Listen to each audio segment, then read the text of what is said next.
সুপ্রিয় বন্ধুরা, আসসালামু আলাইকুম। আমি আজকে আপনাদের একটা নতুন ক্ষেত, একেবারে নিউ লাউ ক্ষেত চাষ করা হয়েছে এখানে। আপনার সেই ক্ষেতটাকেই কাছ থেকে দেখানোর চেষ্টা করি। একটু উপরটাকে আগে দেখায়, তারপরে ভিতরে ঢুকবো।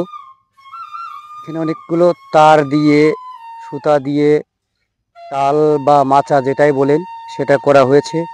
এবং লাউ লাউ গাছ কিন্তু ধীরে ধীরে পুরা মাথাটাকে ভরে ফেলেছে। অনেকগুলো তার তো বেরোতে কষ্ট হচ্ছে আমার। সেই ক্ষেত্রে আপনার তবুও দেখানোর চেষ্টা করতেছি আশেপাশে দিয়ে।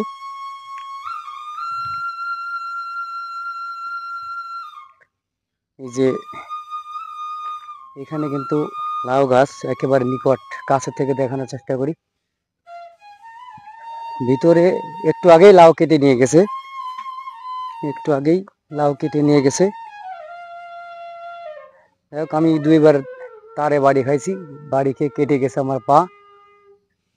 কষ্ট তো করবই, কষ্ট তো করতে করা লাগবেই। দেখছেন কত সুন্দর লাউ ক্ষেত, এত সুন্দর লাগে।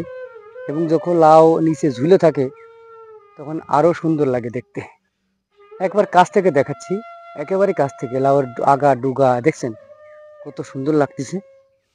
এত চমৎকার, এত চমৎকার। আসলে আমরা যদি এইভাবে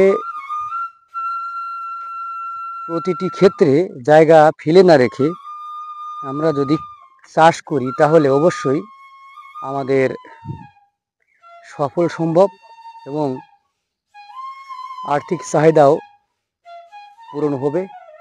দেশের অর্থনৈতিক যে চাহিদা আছে, যে অর্থনৈতিক যে ঘাটতি আছে, সেটাও আমরা পূরণ করতে পারবো।